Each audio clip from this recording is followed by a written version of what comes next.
अस्सलाम वालेकुम जनाब। प्रोग्राम है मेरी बात कासिम अली शाह के साथ और मैं हूं आपकी मेज़बान फ़रा इकरार। बहुत ही ज़बरदस्त टॉपिक हम लेकर आए हैं एक मरतबा फिर अपने नाजरीन के लिए। और सबसे पहले आप तमाम लोगों का शुक्रिया अदा करना चाहती हूँ कि इतनी अप्रिसिएशन मिलती है, लोग टॉपिक्स भी बताते हैं और लोग कहते हैं कि हमें सीखने का मौका मिल रहा है। तो हम आइंदा एक साथ में इंशाल्लाह आपके पसंदीदा टॉपिक्स भी शामिल करेंगे। आज हम बात करने जा रहे हैं कि अच्छे दोस्त और उनकी सोहबत का आप पर क्या असर होता है। कासिम अली शाह साहब हमारे साथ मौजूद हैं। अस्सलाम वालेकुम शाह साहब। वालेकुम सलाम जी। कैसे हैं आप? अल्लाह का बड़ा शुक्र, अल्हम्दुलिल्लाह रब्बिल आलमीन। अच्छा, इस टॉपिक पे जाने से पहले ना मैं एक बड़ी चीज़ पर परेशान हुई हूँ।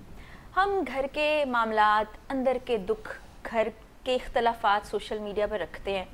बेटे ने कुछ कह दिया, फिर बीवी ने कुछ कह दिया, फिर उसकी एक्सप्लेनेशन आ गई। फिरदौस जमाल साहब का वाक़या बड़ा दुख, दिली तौर पे बड़ा दुख हुआ। आप बल्कि ये देखिए कि फिरदौस जमाल साहब क्योंकि बहुत बड़े एक्टर हैं और उनका बड़ा कंट्रीब्यूशन है, उनको इतने सदारती तमगे और मेडल्स मिले हुए हैं। अगर सच कहूँ तो पिछली 4 दहाइयों से अगर देखें वो छाए रहे हैं। यानी उनका जो रोल है, कहाँ इशफाक साहब के ड्रामों से शुरू करते करते पिछले 4 दहाइयों से 40 साल से उस स्क्रीन पे हमेशा छाए रहे। अच्छा, ये जो टॉपिक है ना, इस टॉपिक को डायरेक्ट मैं इसको एक्सप्लेन करने से पहले एक कुरान पाक की आयत जिसका मफहूम मैं आपके सामने रखना चाहूँगा। वो आयत का मफहूम ये है कि ये मियाँ बीवी हैं, ये एक दूसरे का लिबास है। अच्छा, लिबास जो है ना, कुरान के यानी कुरान अल्लाह का कलाम है और वही की शक्ल में सरकार दो आलम सल्लल्लाहु अलैहि वसल्लम पे नाजिल हुआ और उसके बाद हमारे लिए हदायत का सबसे बड़ा सामान है। अब देखिए, अगर कोई मिसाल अल्लाह खुद दे रहा हो, यानी हमने समझाना होता है मेरा बेटा चांद जैसा है, यानी उसकी खूबसूरती को चांद से रिलेट करके समझाते हैं। जब फरा अल्लाह कोई मिसाल दे तो वो मिसाल कितनी अहम होगी और उसमें क्या गहराई होगी, उसमें क्या वुसअत होगी। तो जो लिबास है ना, लिबास यानी सिर्फ पहनावा नहीं है, लिबास की कई ऐसे सिफात औसाफ हैं जिससे लिबास पहचाना जाता है कि लिबास होता क्या। अब लिबास की एक बहुत बड़ी जो अफादियत है, फ़ायदा है, वो आपके बनाओ सिंगार में एक एडिशन है जी। आपकी ग्रेस को बढ़ाता है।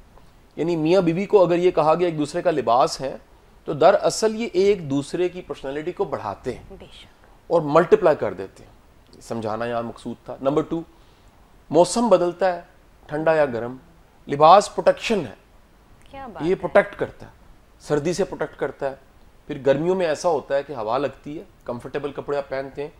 तो मुश्किल जो है उसमें बीवी का रोल खामद के साथ, खामद का बीवी के साथ, वो प्रोटेक्शन का है, प्रोटेक्ट करना है, जो लिबास का रोल है। तीसरी चीज, लिबास आपकी आइडेंटिटी होता है। जना साहब टाई कोट लगाते थे, उनकी शनाख्त थी।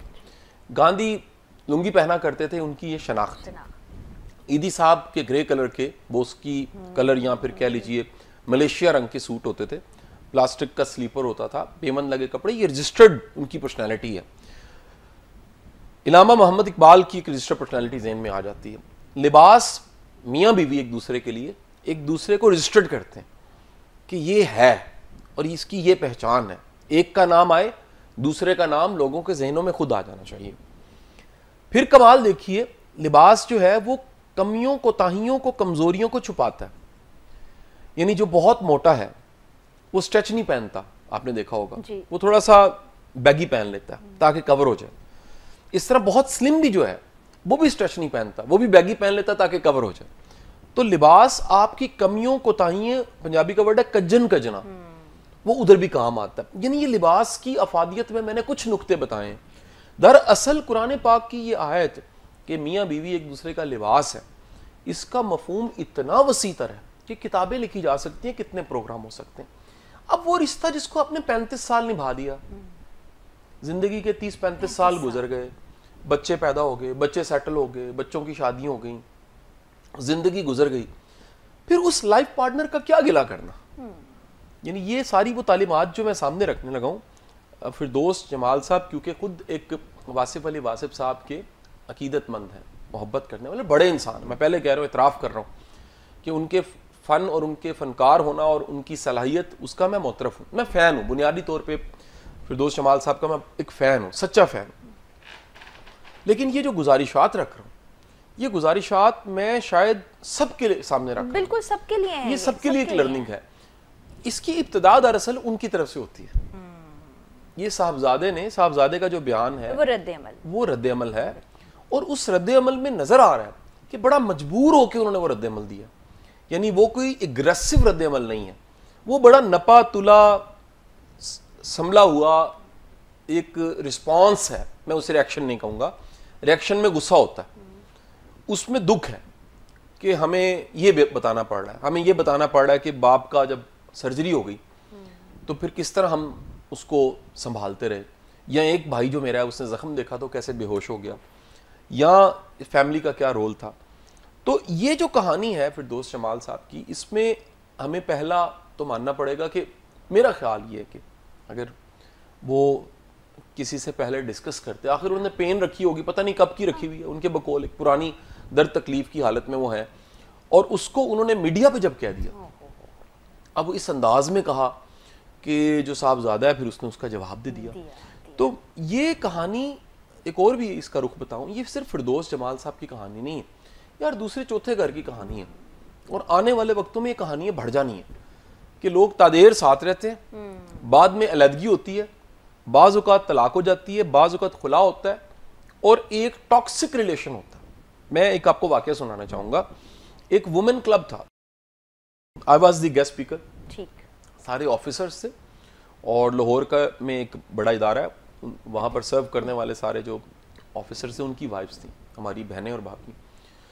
तो उस इवेंट में एक मोहतरमा ने सवाल मुझसे किया, जिनकी उम्र को 40-45 साल थी, तो वो साइकोलॉजिस्ट थी। तो उन्होंने कहा कि शाह साहब, मैं ये जो ऑडियंस बैठी हुई है आपकी, इसमें से आधी ऑडियंस को मैं अच्छी तरह जानती हूँ, क्योंकि मैं साइकोलॉजिस्ट हूँ, तो ये मेरे साथ मुंसलिक है।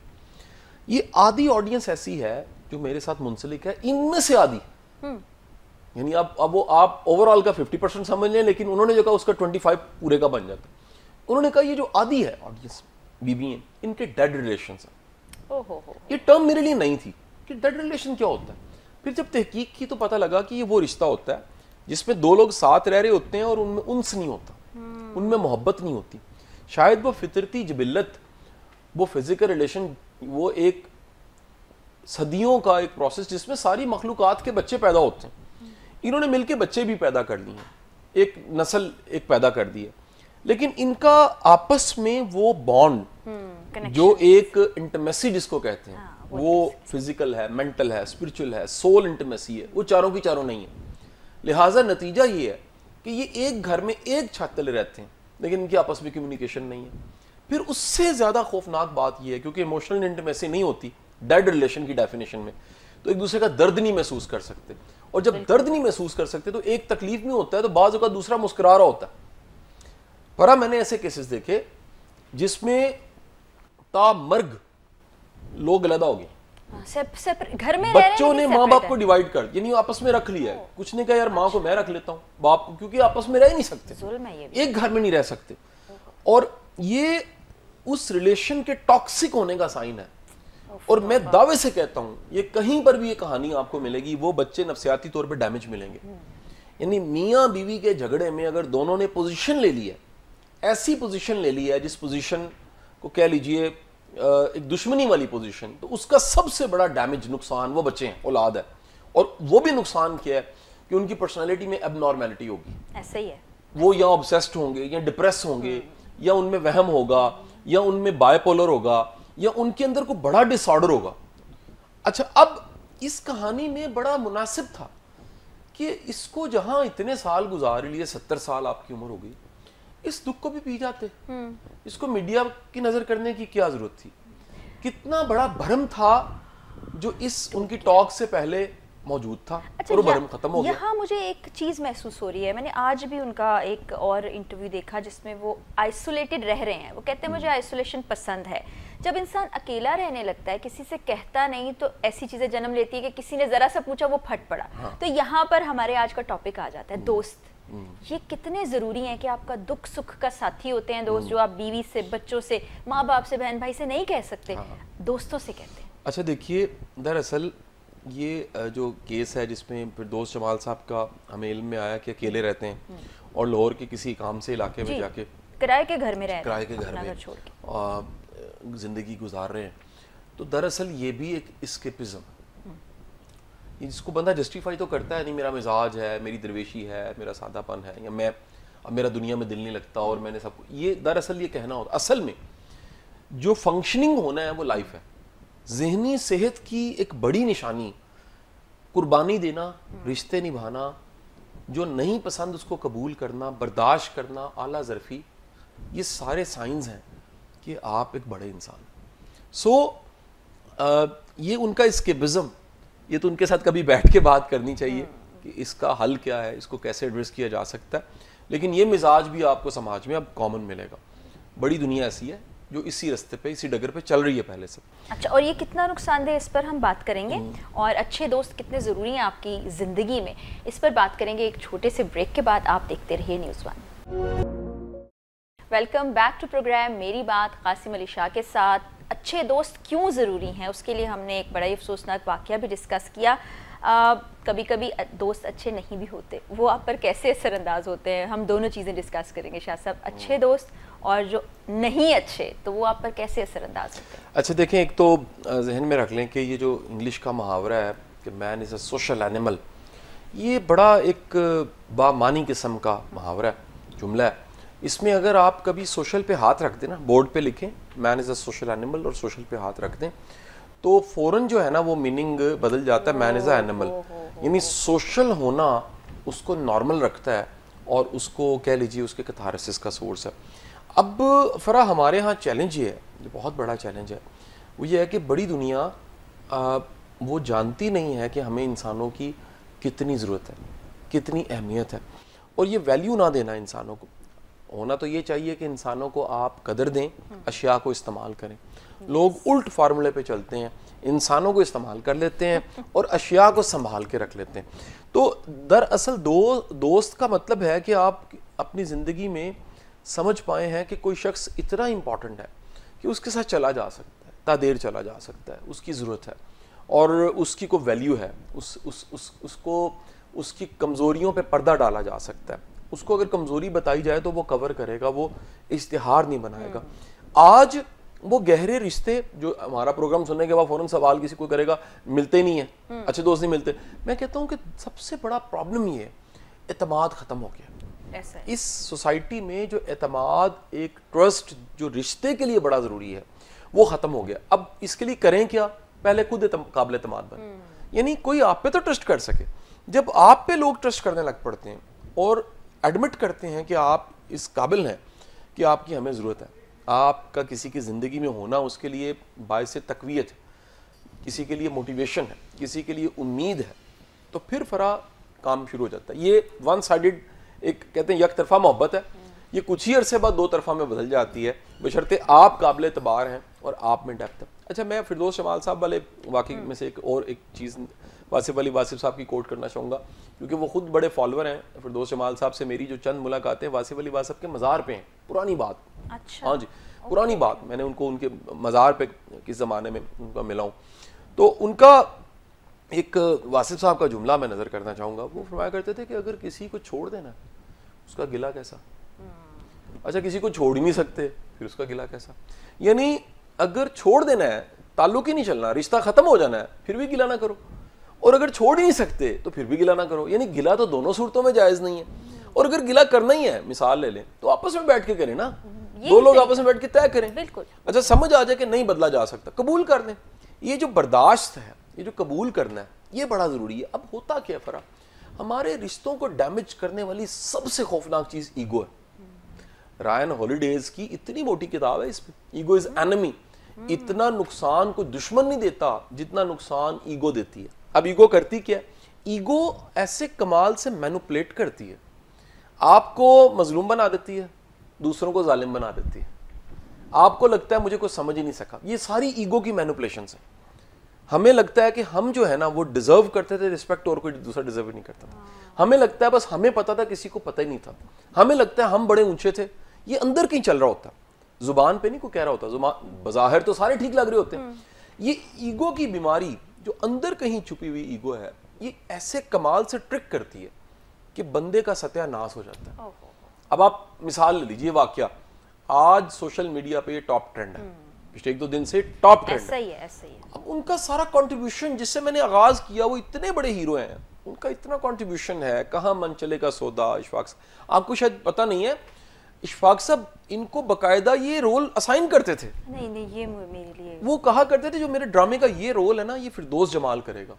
जरा सोचें कि इतना बड़ा बंदा, इशफाक साहब जैसा बंदा, वो बता रहा है कि ये रोल जो मैंने लिखा है ये फिरदौस जमाल इस पे सूट करता है। क्या बात और ये है। वाहिद आपकी हिस्ट्री के एक्टर हैं कि जो जवानी में बुढ़ापे के रोल करते रहे और जब एजिड हो गए तो जवानी के रोल भी करते रहे हैं, और दोनों फिट। बड़ी इतना खूबसूरत आर्ट, अदाकारी। इतना फन।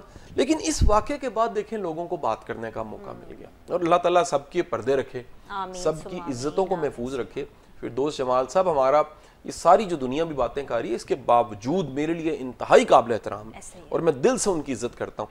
अच्छा, इस तरह के मामलात में क्योंकि लोगों को मौका मिल जाता है, तो हर यूट्यूबर, हर प्रोग्राम, हर चीज़, हर लिखने वाला, हर बोलने वाला, हर सोशल मीडिया पोस्ट जो है वो इन्हीं पे लिखी जा रही है। कोई पॉजिटिव लिख रहा है, कोई नेगेटिव लिख रहा है, और एक बैडमिंटन शुरू हो गया। ऐसे ही। आपको पता है, एक तरफ से शुरू होता है, हाँ। फिर दूसरे से जवाब आता है, जी। फिर उसकी वजाहत आती है। तो ये एक बड़ा ही कह लीजिए खौफनाक अमल है, और मेरा ख्याल है इसको भी रुकना चाहिए ये सोसाइटी में। और मुझे लगता है कि ये जो अब उन्होंने कह दिया कि मेरा बेगम से ताल्लुक खत्म नहीं हुआ है, मेरे बच्चे मुझे बहुत प्यारे हैं, इसके बाद जरा मुझे लगता है सुलह सफाई हो जाए तो कितनी हाँ, खुशाइंद बहुत बात जरूरी होगी। अच्छा, यहाँ पर भी अच्छे दोस्त काम आते हैं। कोई इधर समझाता है, कोई उधर समझाता है, लेकिन अगर ऐसे दोस्त ना हो, वो कहते हैं ना कि नादान दोस्त से दाना दुश्मन बेहतर है। हाँ, उसकी वजह ये है ना कि जिस बंदे को अंदाजा ही नहीं हो रहा वो नुकसान कर रहा है। ये जो मियाँ बीवी का रिश्ता है ना, इसमें शैतान बड़ा नेगेटिव रोल प्ले करता है, और वो शैतान जो है ना, को फिजिकली आके बैठ के कोई सिगरेट लगा के नहीं बैठता, उसने किसी दोस्त के जरिए, किसी इर्द गिर्द के बंदे के जरिए बेड़ा गर्क करना होता है। मेरे पास कई ऐसे केसेस हैं जिसमें किसी फीमेल ने आके कहा कि मेरे घर का बेड़ा गर्क मेरी माँ ने कर दिया। अल्लाह अकबर। ऐसे केसेस हैं जिसमें किसी ने कहा कि मेरे भाई ने, मेरी बहन ने, मेरी भाभी ने मेरे घर को तबाह करके रख दिया। अब ये वो केसेस हैं जिसमें वो भाभी, बहन, माँ, कोई भी, वो शैतान उनके जरिए एक टूल बना के उनको इस्तेमाल कर रहा है, और बंदा कहता है जी मेरी माँ तो जो है वो गलत हो ही नहीं सकती, और वो पूरे घर को तबाह करके रख देती है। तो इसमें जो क्राइसिस में होता है ना, जो रिश्ते के क्राइसिस में होता है, उसको समझ नहीं आ रही होती किसको सुनना है, किसको नहीं सुनना। ये इंतहाई वनरेबल सिचुएशन होती है। इसमें अपने पराये की बाज़ औक़ात तमीज़ खत्म हो जाती है। बंदा दुखिया होता है, तो जो ड्रामे से भी उसको साथ लगा रहा होता है ना, वो अंदाजा ही नहीं कर पाता कि ये ड्रामा कर रहा है, इसको कोई हमदर्दी नहीं है, ये बेरहम है। तो पहचान फिर कैसे कर सकते हैं हम? देखें, एतबार भी नहीं रह गया फिर। देखें, पहचान तो वक्त है। आप गलतियां करके सीखते हैं, लर्न करके, फिर मैं कहता हूँ किसी का एतबार टूटा है, इसका ये मतलब नहीं एतबार करना छोड़ दें। इसका मतलब है कि जो सीखा है आपने, वो सीखने के बाद फिर एतबार दोबारा करें। इस एतबार के बगैर जिंदगी नहीं गुजर सकती। यानी इंसान आखिरी सांस तक मोहताज है, उसको इंसान चाहिए। पैदा हुआ था तब भी इंसान थे, कब्र तक जाते हुए भी इंसान है। ये हो नहीं सकता कि कोई बंदा खुद ही गुसल दे के, खुद ही कफन पहन के चारपाई पे ट्रैवल करता हुआ कब्रिस्तान और कब्र तक पहुंच जाए। उसको इंसानों की मोहताजी है, और इंसान उसके साथ रहते हैं। अब मेरी ये रिक्वेस्ट है कि रिश्ते किसी भी हालत में हो, बैठ के ठीक करने चाहिए या तय करने चाहिए, कुछ प्रिंसिपल्स बना लेने चाहिए, बजाय लकीर को पीटने के, बजाय बार बार एक ही चीज़ को दोहराने के। क्यों ना चीज़ों को ठीक किया जाए, और किसी भी हालत में हो। मैं ये रिक्वेस्ट करूंगा फिरदौस जमाल साहब, उनकी फैमिली से भी, इस हालत में भी मेरा ये ख्याल है कि उनको इस रिश्ते को ठीक करना चाहिए। इसमें अभी भी कैपेसिटी है। जिस रिश्ते से औलाद हो गई, बच्चे हो गए, फैमिली बन गई, उसको ठीक किया जा सकता है। अच्छा, ये इसकी मिसालें हैं। अक्सर लॉयर के पास जब दो मियाँ बीवी जाते हैं कि हमें रिश्ता तोड़ना है, तो वो कहते हैं कि आप ज़रा 2 मिनट बैठ जाएं, डिस्कस करें, और बहुत से लोग वहाँ से सुलह करके वापस आ जाते हैं। अच्छा, ज़्यादातर लॉयर तो ऐसा नहीं करते जो मेरी इन्फॉर्मेशन है, रेडी स्क्रिप्ट पढ़े हुए हैं। ओहो। क्योंकि अगला आता है गुस्से में, और औरत फर्ज करें उसके खामद ने कोई बेवफाई कर दिया, कहीं शादी कर दिया, कोई अफेयर पकड़ा गया, कोई सेलफोन हथे लग गया, तो वो आके कहती है मैंने खुला करवाना है। तो वो एंगर की हालत में होती है।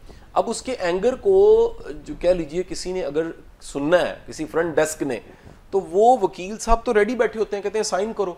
वो जैसे ही नोटिस जाता है, तो वो नोटिस के ऊपर लिखा होता है कि ये बंदा ही ठीक नहीं है, उस पर ऐसे ऐसे इल्जाम लिखे होते हैं, वो रेडीमेड होता सारा। अच्छा। और वो जो थोड़ी सी सुलह की गुंजाइश होती है वो भी खत्म हो जाती है। ये मसालियत का काम, सुलह का काम, जिस पे हदीस है कि अल्लाह के रसूल सल्लल्लाहु अलैहि वसल्लम, अल्लाह को इंतहाई पसंद है वो लोग जो सुलह करवाते हैं। इसके लिए बड़ा हौसला, बड़ा जिगरा चाहिए, और इसके लिए सबसे पहले अपने नफ्स को लगाम देनी पड़ती है। उसके बगैर ये काम आप नहीं कर सकते। अब दोस्तों की हम बात कर रहे थे, तो दोस्त मुख्तलिफ तरह के होते हैं। आपके भी कुछ दोस्त होते होंगे जो खुशी में साथ हैं, कुछ ऐसे होते होंगे जो दुख में आपके साथ हैं, खुशी में होना हो, कुछ ऐसे होते होंगे जब कोई काम पड़ता होगा तो फ़ोन आता होगा, शाह जी आपको पता चल जाता होगा काम है। तो क्या कैटेगराइज कर दें या कुछ को छोड़ दें, कैसे करें? देखें, जो आपका बुनियादी मिजाज है फिर उसे समझना चाहिए। अगर आप काम आने वाले इंसान हैं, आप में खैर छुपी हुई है, आपको सुकून ही खैर से आसानी दे के मिलता है, कभी भी इस खैर को ना छोड़िए। कोई शक नहीं कि इम्तिहान है। आज के ज़माने में सबसे बड़ा इम्तिहान उन अहमकों को डील करना है जो सोसाइटी में दंदनाते फिर रहे हैं। और ये अहमक वो हैं जो उम्मीद के चोर हैं, ये अहमक वो हैं जो यकीन के चोर हैं, ये अहमक वो हैं जो पॉजिटिविटी के चोर हैं। आपका कमाल ये है कि इन चीज़ों को, उम्मीद को, पॉजिटिविटी को, होप को बचा के आप ज़िंदगी गुजारें और मेहरबानी फरमा के इनको पहचान लें। ये पहचानना बड़ा ज़रूरी होता है कि कौन टॉक्सिक है। अब जो टॉक्सिक लोग हैं, पूरा प्रोग्राम आपको पता है इस पे हमने डिज़ाइन किया हुआ है कि there are 9 types of toxic people. 9 तरह के टॉक्सिक लोग होते हैं और इन पे अलग हमने बातचीत करनी है। लेकिन अभी मैं जो बता रहा हूँ, दोस्ती की जो कम से कम निशानी है वो ये है कि आपकी हौसला अफजाई करें। दोस्ती की दूसरी बड़ी निशानी है कि दोस्त जो है वो आपको बताए कि ये आप में अच्छा है और साथ ही साथ ये बुरा है। ये जो रोकता टोकता नहीं है वो दोस्त नहीं है, वो दुश्मन है। फिर एक बड़ी खूबसूरत जो मिलती है हज़रत अली करम वजह की कोटेशन बात, आपने फरमाया कि जिस शख्स से न दुनिया का फ़ायदा है और न आखिरत का फ़ायदा है वो दुश्मन है। यानी दुनिया नहीं तो कम से कम आखिरत का ही फ़ायदा हो जाए, तो दोनों का ही नहीं है तो वो दुश्मन है। फिर उसके बाद आ जाता है कि वो खुशी को बढ़ाए। वासिफ साहब का जुमला है कि दोस्त खुशी को बढ़ाता है, गम को कम करता है। फिर उसके बाद तरक्की में मुआवन हो। आपकी जो ग्रोथ है, जो आपका आगे बढ़ना है, जो आपका किसी मकाम पे पहुंचना है, उसमें वो सपोर्टिव रोल पे हो। फिर लास्ट मोस्ट इंपॉर्टेंट चीज़ आ जाती है आपकी ईमानी तकवीयत हो। उसके पास बैठ के आपका तवक्कल, आपका ईमान, आपका भरोसा, आपका रब पे यकीन वो बढ़ जाए।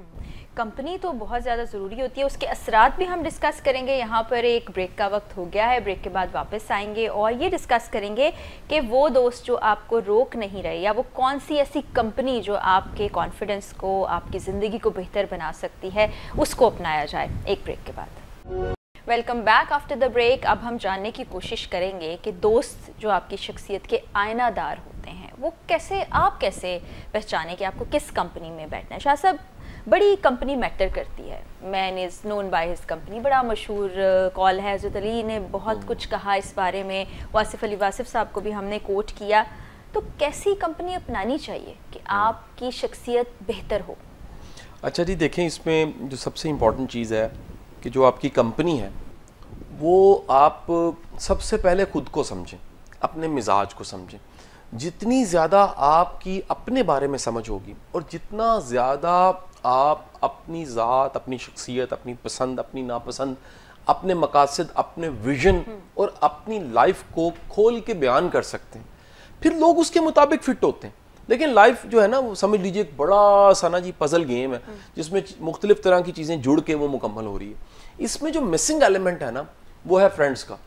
तो इतना ही अहम है एलिमेंट कि हज़रत अली ने फरमाया वो शख्स गरीब है जिसका दोस्त ही कोई नहीं है। यहाँ तक कि देखिए सरकार दो अलैहि वसल्लम की हदीस मुबारक जिसका मफहूम ये है कि बंदा अपने दोस्त के ईमान पर होता है। क्या बात है। यानी जो ईमान है, अगर आपने जानना है कि आपका ईमान क्या है तो जिसके साथ आप उठते बैठते हैं उसके ईमान पे होते हैं। तीसरा, हम ऑफ कैमरा भी ये डिस्कस कर रहे थे कि कुछ लोग ऐसे होते हैं कि उनकी कंपनी में उठने बैठने से वैसे ही बंदे में चेंज आने लग पड़ता है। वो नसीहत करे ना करें, लेकिन उनका अपना इतना मैग्नेटिज्म, उनका मकनातीस इतना स्ट्रांग होता है कि सारी कंपास जो है ना वो ठीक हो जाती है, सारी घड़ियों की टाइमिंग ठीक हो जाती है। गुफ्तगू से आप सीख रहे होते हैं, कोई शक नहीं। कंपनी से, उनके तवक्कल से, उनकी निगाह से, उनकी सोच से, उनके विजन से, उनकी ज़ात से कुछ ऐसी शुआएं निकलती हैं कि आप ना चाहते बदलने लग पड़ते हैं। यानी एक और आपको बड़ी मज़े की बात बताऊं, एक अल्लाह के वली थे तो उनके जो चाहने वाले थे, मुरीद थे, वो पास बैठा करते थे। तो तादेर उन्होंने उन पर मेहनत की। फिर उन्होंने एक दिन एक बड़ी खूबसूरत बात फरमाई। उनका तुम्हें पता है कि अब क्या होने वाला है? उस अपने का पता नहीं क्या होने वाला है। तो क्योंकि बाबा जी भी बड़े बूढ़े हो चुके थे, उनका कहीं पर्दा तो नहीं फरमाने लगे। तो वो तो उन्होंने खुद ही फरमाया, यार तुम सोच रहे होगे कि एक हादसा ये भी है कि मैंने जाना है, तो वो तो होना ही होना है, लेकिन एक और बात बताऊं, तुम्हें खुशखबरी देनी है मैंने। सारे मुरीद मुतवज्जो हुए, क्या खुशखबरी है? उन्होंने कहा बेटे बात सुनो, अब तुम्हें गुनाह से नफरत और नेकी में मजा आएगा। वाह, ये मेरी तरबियत का नतीजा। क्या बात है। यानी किसी की तरबियत या किसी की संगत का बड़ा नतीजा ये कि गुनाह से आपको नफरत हो जाए और नेकी में आपका दिल लगने लग पड़े, तो इसका मतलब है आपको सोबत मिल गई। ठीक है जी, ये तो दुनिया और आखिरत की एक आपने कामयाबी कमा ली। अब हम देखते हैं ना कि शख्सियत पर तो असरात आते हैं, ज़ात तब्दील होती है, क्या कोई ऐसी सोहबत भी होती है जिसमें आप माशरती तौर पर मजबूत होते हो, यानी आप जो काम कर रहे हैं या बिजनेस कर रहे हैं उसमें भी फ़ायदा होता है? देखिए अल्लाह ताला ने जो रिस्क है ना, वो दाना पानी लिखा हो, उसका खबर नहीं होती किस मोमेंट कौन मिल रहा है और आने वाले दिनों में वो जिंदगी का कितना अहम हिस्सा बन जाए। ये सिर्फ जो कहानी है लव स्टोरियों में फिट नहीं होती कि हर बंदा कह रहा होता मुझे अल्लाह ने मिलाया है और देखो तुम इधर ना होती और मैं इधर ना होता तो ऐसे ना होता। तो ये कहानी सिर्फ यहाँ तक, जिंदगी के हर शोबे में ये लिंकिंग डॉट थ्योरी, जैसे स्टीव जॉब्स ने कहा था। स्टीव जॉब्स ने फर्क इसी जमाने में कैलीग्राफी सीखी। अच्छा। जब वो तालिब इल्म था, वो सारी जिंदगी कुड़ता रहा कि मैंने फोन बनाना था, आईफोन में टेक्नोलॉजिस्ट था, मैं एक ब्रेन था, मैंने कैलीग्राफी क्यों सीखी। और ये वाकया कि कहाँ जब फोन बना लिया, पहला फोन बन के आया तो पानी का ग्लास पड़ा हुआ था पास, उसकी टीम ने ला के दिया, उसने उसमें डाल दिया, पानी के बुलबुले निकले अंदर से। उसने कहा ये स्पेस भी खत्म कर दो, इतना स्मार्ट चाहिए। जो एप्पल था वो इतना स्मार्ट चाहिए था, उसने कहा ये स्पेस भी खत्म कर दो। तो फिर उसे समझ आई कि ये जो कोडिंग मैंने बनाई है और इसकी जो नफासत है, इसकी सबसे बड़ी वजह वो कैलीग्राफी जो मैंने कभी सीखी थी। यानी कैलीग्राफी भी जाया नहीं गई। सो मेरा ये कहना है कि लिंकिंग डॉट थ्योरी के मुताबिक डॉट डॉट कतरा कतरा मिल के आखिरकार एक पूरी तस्वीर बनती है। तो कोई भी जो मिल रहा होता है, अच्छा बाज ऐसे भी मेहरबान होते हैं जिन्होंने खुद नहीं मिलना होता फराब, वो किसी को छोड़ने आते हैं, वो आपके हैंड ओवर करके खुद गायब हो जाते हैं। एक मेरे दोस्त अल्लाह गरीक रहमत करे, वो जिंदगी में ऐड हुए, 4 दोस्त उन्होंने और ऐड कर दिए, वो 4 दोस्त मेरे करीब हो गए और वो अल्लाह को प्यारे हो गए। अब मैं जब भी बैठता हूँ चारों के साथ तो मैं सोचता हूँ कि उनका रोल एम्पावर करना था, उन्होंने कुछ खैर के लोगों को जोड़ा और उनकी कहानी खत्म हो गई, भी चले गए और नई कहानी शुरू हो गई। सो ये नहीं हो सकता कि कोई एक भी वाकया उसे सिर्फ लव स्टोरी तक महदूद किया जाए। को मिला तो बड़ा मतलब है, मीनिंग है। हर शख्स जो मिल रहा है, जो जिंदगी में शामिल है, उसकी एक अहमियत है, उसकी एक वैल्यू है और उसका एक मतलब है। अच्छा, कुछ तो ये वैल्यू वाले अच्छे लोग होते हैं जो आपको अच्छा बुरा भला बताते हैं, कुछ ऐसे भी होते हैं आप बुरा करने भी अगर जा रहे हैं, वो कहते हैं कि यू आर एब्सोल्युटली राइट, आप ये कर लीजिए, ये आप बहुत बेहतरीन काम करने जा रहे हैं। ऐसे लोगों का क्या इलाज हो, क्या बड़ा अहम सवाल है। ये दुश्मन है जी बेसिकली, और इनका रूप दोस्त का हो सकता है, इन्होंने लिबादा ओढ़ा होगा बड़ा अच्छा सा, लेकिन अंदर से ये दुश्मन है। जो बंदा आपको गुनाह पे इनकरेज करता है, मोटिवेट करता है, गलती को गलत नहीं कहता, रोकता टोकता नहीं, रोकना टोकना ये साइन है कुछ सिंसियर ना होने का साइन ये कि हर हाँ में हाँ मिलाई। और हमारी ईगो इतनी हाई होती है बाज़ का, हमें खबर नहीं होती कि हम ईगो के मसाज के लिए, ईगो को सेटिस्फाई करने के लिए हमें पसंद उस तरह के लोग आते हैं जो हाँ में हाँ मिलाएं। लेकिन खुशकिस्मती होती है कि आपकी ज़िंदगी में ऐसे लोग हों जो रोकें, जो मना करें, जो गलत को गलत कहें, सही को सही कहें, जो कहें कि यार ये आपने नुकसान कर दिया, जो आपको शर्मिंदा भी करें, जो अकेले बिठा के कहें यार यहाँ रुक जा और यहाँ आगे चल पड़। और जो दोस्ती में खौफ आ जाता है कि अगर मैंने ऐसा कह दिया तो ये दोस्त मुझसे दूर हो जाएंगे या असर आ जाएगा। का रिश्ता ही नहीं है जी, ये जानने वालों का रिश्ता हो सकता है। दोस्ती के रिश्ते में खौफ नहीं होता, आपको पूरा यकीन होता है कि ये मेरे से लदा नहीं हो सकता, नाराजगी हो जाती है, दूरी हो जाती है, फिर दोबारा इकट्ठे हो जाते हैं। ये जो खौफ है ना, ये तो खत्म हो जाता है उल्टा, कि काहे का खौफ। आज तो फिर दौर बड़ा बदल गया है, दोस्तियां भी मफाद पर बेस कर, जैसे हमने शुरू में ही आगाज में बात की थी कि लोग शिकायत करते हैं कि जी अच्छे दोस्त तो दरकिनार, हमें दोस्त ही नहीं मिलते हैं। तो फिर ये क्या मफाद परस्त वाली सोच भी साथ रखी जाए, दोस्ती भी रखी जाए, कनेक्शन भी रखा जाए, फिर किया क्या जाए? इसीलिए लोग अकेले हो जाते हैं। देखिए मेरा ख्याल ये है कि अगर हम रोज दुआ मांगते हैं नमाज में कि दुनिया और आखिरत दोनों की कामयाबी अल्लाह से मांगते हैं, तो दोस्त भले वो हैं जो दुनिया में भी साथ हों, हम उनके भी साथ हों, और दोस्तियाँ वो अच्छी हैं जो कदम यहाँ पर रखा और आखिरत में भी साथ हो, जन्नत को भी शेयर करें। तो दोस्ती को सिर्फ महदूद करना कि जिंदगी तक है, वो फिर काम के ताल्लुकात की वजह से तो व्यापार है, गिव एंड टेक है। लेकिन ऐसा रिश्ता जो आप लेकर चलें और उसके ऊपर मंजिल देख सकें, आगे तक देख सकें, ये बड़ी बात है। अच्छा, हम वैसे सियासी गुफ्तगू तो नहीं करते होते, लेकिन बाज़ औक़ात ऐसा होता है कि कोई बड़ा सियासतदान है या वज़ीर आज़म आप समझ लें, उसके मुशीर और वज़रा उसको मरवा देते हैं। तो उधर भी तो ये दोस्ती वाली मामला चल रहा होता है। पाकिस्तान में तो ऐसी बड़ी कहानी है, बड़े बड़े क्राइसिस मुशीरों की वजह से, इर्द गिर्द के लोगों की वजह से पैदा हुए हैं। और इसमें अल्लाह से दुआ मांगनी चाहिए, हुक्मरानों को भी दुआ मांगनी चाहिए कि अल्लाह उनकी निगाह खोल दे इंसानों के लिए।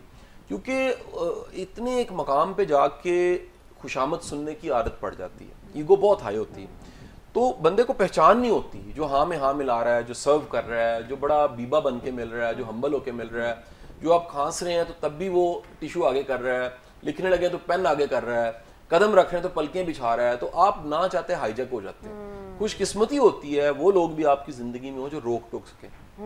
और एक और चीज़ मैंने बड़ी नोटिस की है कि बाज़ औक़ात कुछ लोग आते हैं और कहते हैं कि ये मेरे इतने साल पुराना दोस्त था, हमारी इतनी रफ़ाकत थी, हम फैमिली फ्रेंड्स थे, एकदम पता नहीं क्या हो गया, एकदम सब बदल गया, ये शख्स इसके पता नहीं परत उतर गए। तो वो क्या वाकई में वो शख्स वैसा होता है, वक्त उसको ऐसा बना देता है, या उसने अपने पर पर्दा डाल के रखा होता है? नहीं, होता ही है। देखें, जिन्होंने पर्दा डाला होता है लॉन्ग टर्म चलते नहीं है, बड़ी जल्दी एक्सपोज हो जाता है इंसान, बड़ी जल्दी एक्सपोज होता है। लेकिन बाज़ औक़ात दो लोगों के रिश्ते में एक शक आ जाता है, अच्छा, वो वाहमा शक या सोच को दूर करने की बजाय वो रख लेते हैं, वो पॉइजन ट्री बन जाता है, वो पड़ा गलते सड़ते सारे रिलेशन के वजूद को खा जाता है। तो बेहतर होता है कि जब गलत फहमी आई है, बेहतर होता है जब कोई प्रॉब्लम आया है, बेहतर होता है जब कोई एम्बिग्यूटी है उसी वक्त क्लियर किया जाए, ताकि तादेर चला जा सके, ताकि कोई गलत फहमी दरमियान, ये शक और गलत फहमी रिश्तों को खत्म कर देती है। अच्छा शाह साहब, हमने बड़ी गुफ्तगू कर ली, पहचान भी सकते हैं हम दोस्तों को, फ़ायदेमंद कैसे हो सकते हैं वो भी हमने डिस्कस कर ली। कोई आपको अपनी ज़िंदगी का ऐसा वाक़या जिसमें दोस्त ने आपको मुतासिर किया हो अच्छे या बुरे अंदाज में, चाहती हूँ शेयर करें। अच्छा, मेरे तो सबसे पहले तो जानिए कि मेरे दोस्त कौन से हैं जी। मैं तो एलानिया को जो बहुत करीबी दोस्त हैं, लाइक अली अब्बास साहब से मेरी बड़ी कुर्बत है, पुराने दोस्तों में से हैं, और बड़ी एक गहरी दोस्ती है हमारी, पुरानी दोस्ती है। काशान से मेरी बड़ी पुरानी दोस्ती है, बचपन का मेरा क्लास फेलो है। मियाँ रज़ा और रहमान साहब हैं, बड़ी पुरानी दोस्ती है, उनसे बड़ा गहरा ताल्लुक़ है, एहतराम का ताल्लुक़ है। और इसी तरह और भी कई हैं जी, क्योंकि मैं बुनियादी तौर पे मैं मोहब्बत करने वाला, कुर्बानी देने वाला इंसान हूँ, तो मेरा सोशल सर्कल बहुत ज़्यादा है। तो मेरी दुआ है कि ये सारे मेरे दोस्त भी सलामत रहें। तो इनमें बाज़ औक़ात कोई ऐसा वाक़या भी होता है, गलतफ़हमी आ जाती है, तो मैं दूर करता हूँ। तो मुझे कैसे करते हैं? बैठ के बात करते हैं। अच्छा, डिस्कस। इनको मैंने अलाउ किया मुझे टोक सके, मैं इनको टोक सकता हूँ। हमने तय किया, एग्रीमेंट किया आपस में कि हम एक दूसरे को अकेले बैठ के झाड़ सकते हैं, कह सकते हैं कि यार यहाँ पर गलत हो। उस वजह से हमेशा मैं इनका शुक्रगुजार हूँ, ये मेरे शुक्रगुजार रहते हैं, क्योंकि किसी भले वक्त में रोका टोका होता है। अब जो हाँ में हाँ मिलाने वाले हैं ना, उनसे मैं बड़ा डरता हूँ। तो झगड़ा होता है कभी किसी चीज से, रोका, इख्तलाफ हो सकता है, अब ये तो नहीं कुछ उन्मुखी तो नहीं हो सकती लेकिन कोई इख्तलाफ हो जाता है, और इख्तलाफ होने के बाद सुलह हो जाती है। चले जी, बड़ा अच्छा हो गया। अल्लाह ताला आपके रिश्ते भी कायम रखे, अल्लाह ताला तमाम देखने वालों के रिश्ते भी कायम रखे। जितनी गुफ्तगू हुई है उसमें चंद पॉइंट्स है जिनको मैं दोहरा देती हूँ ताकि आप लोगों के लिए आसानी हो जाए। रिश्ता कोई भी हो, चाहे वो मियाँ बीवी का हो, औलाद का हो, बहन भाइयों का हो, दोस्तों का हो, उसमें शक, वहम और ईगो दुश्मन है उस रिश्ते की। तो जब भी कोई शक हो, वहम हो, या आपकी ईगो पीक पर जा रही हो, तो बैठें, डिस्कस करें। कोई भी दुनिया का ऐसा मसला नहीं है जिसका हल ना हो। तो अपने रिश्तों को बचाएं, इर्द गिर्द के लोगों को पहचानें, ज़िंदगी एक दूसरे के लिए आसान करें। अगले एपिसोड में मुलाकात होगी, इजाज़त दीजिए, अल्लाह हाफ़िज़।